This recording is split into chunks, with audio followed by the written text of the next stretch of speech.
كنت بدور على تطبيق بسيط يساعدني في المذاكره، فجاه عيني وقعت على برنامج وبصراحه كنتش متوقع النتيجه اللي هيطلعها دي. ابعت له ملف البي دي اف خلال ثواني يقراه وينظمه، ومش بس كده ابعت له اي سؤال ويجاوب عليه ويحس ان هو فاهم ان انا بذاكر ايه. ومش بس كده، خلاني اذاكر اسرع واكتر.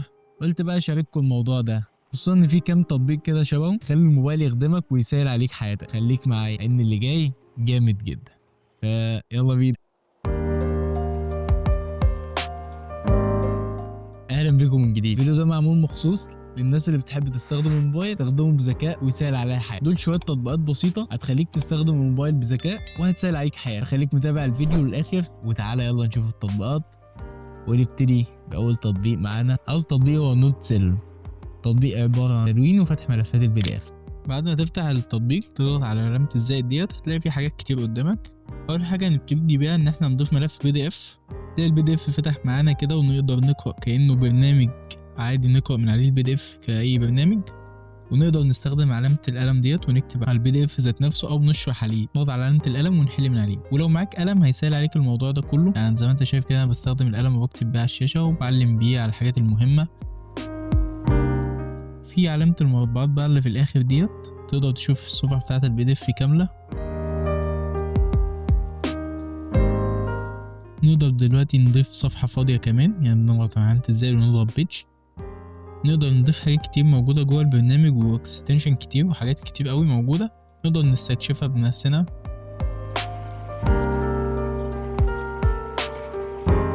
يعني زي ما انت شايف كده بكتب على الشاشة بسلاسة. طبعا لو معايا قلم يعني بيفرق جامد.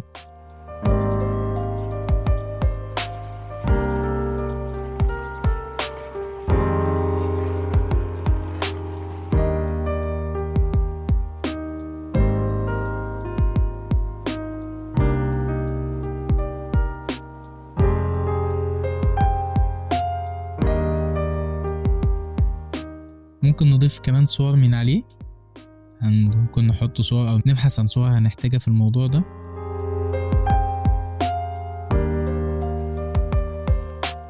استكشف بقى انت الموضوع ده كله بنفسك وبقى كلي. ونخش على اللي بعد كده. في الفترة الأخيرة بدأ يظهر لنا إعلانات مستفزة تظهر في أي لحظة في أي وقت، فالبرنامج ده مخصوص ليه. فتعال نشيل الإعلانات اللي هتضايقك ويلا بينا. بعد ما تفتح البرنامج هتديله كل الصلاحيات اللي هو هيحتاجها.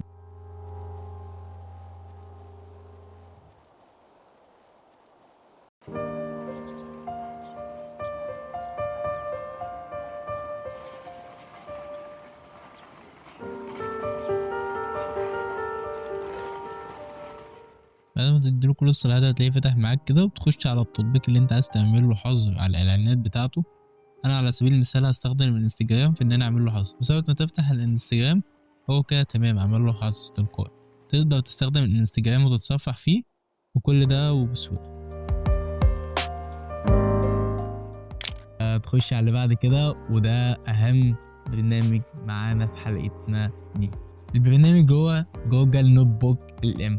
بس فكرة شات جي بي تي بالظبط، تحدث وتتكلم معاه وتاخد وتدي معاه في الكلام بس في نطاق معين. يعني انت بس بتبعت له ملف البي دي اف وتتكلموا في الموضوع اللي انتوا عايزين فيه من جوه الكتاب نفسه او من جوه البي دي اف ذات نفسه. ما بيخرجش ولا بيهلوس ولا بيطلع اي نتائج غير مظبوطه. كل حاجه بتمشي من الكتاب. ان ده انت بتبعت له البي دي اف خلال ثواني بالظبط بيحلله، وبعد كده تقدر تساله اي سؤال او اي استفسار او اي شرح هو هيشرحه لك عادي. فيلا بينا نشوف. خلاص بعد ما فتحنا البرنامج نبعت له ملف البي دي اف اللي احنا هنتكلم فيه. خلال ثواني بالظبط هيحلله وهيقول لك الكتاب ده بيتكلم عن ايه اصلا. يعني ده قمة الجنان فعليا. يعني هو زي ما انت شايف كده بيقول لي ان الكتاب ده بيتكلم عن الهندسة النظم الكهربية او النظام الكهربي. انا اسأله محتوى الكتاب ايه ويكون متلخص.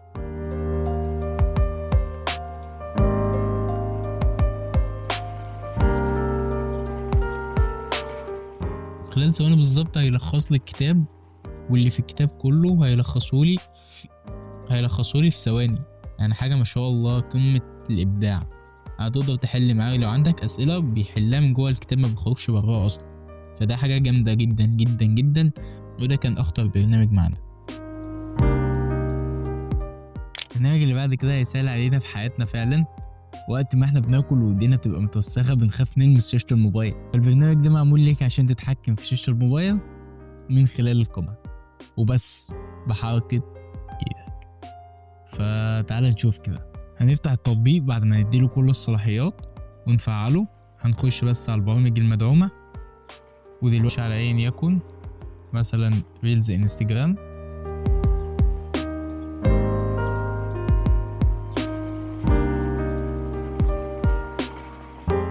نقفل الصوت. مسافة ما تعمل ايدك كده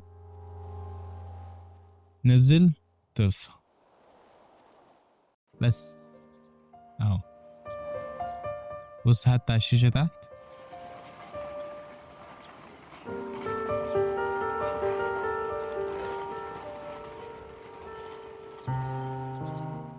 عاوز ترجع بقى للصفحة اللي قبلها بصبعين الاتنين.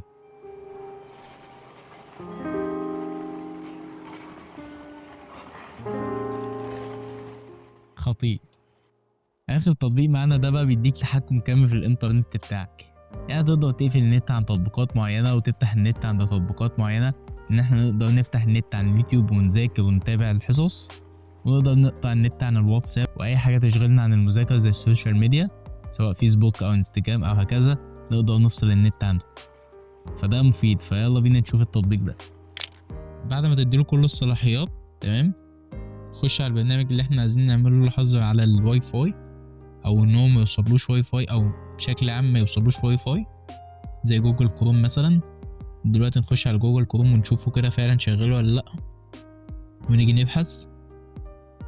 هنخش مثلا على موقع اليوتيوب باي حاجه تيجي قدامنا، هتلاقيه اصلا ما بيحملش ولا بيدخل الموقع، على عكس ما نيجي نستخدم مثلا او نشوف يوتيوب بميوزك هتلاقي التطبيق شغال. يعني زي ما انت شايف كده تقدر تفتح حتى اي حاجه تلاقيه شغال. فده كان برنامج فعليا مفيد للطلاب او للناس اللي بتذاكر من على الموبايل. خلاص كده دول كان 5 تطبيقات. تقدر دلوقتي تنزل التطبيق اللي هيفيدك، مش لازم تجربهم كلهم. ولو عجبتك الحلقه متنساش سبسكرايب واللايك.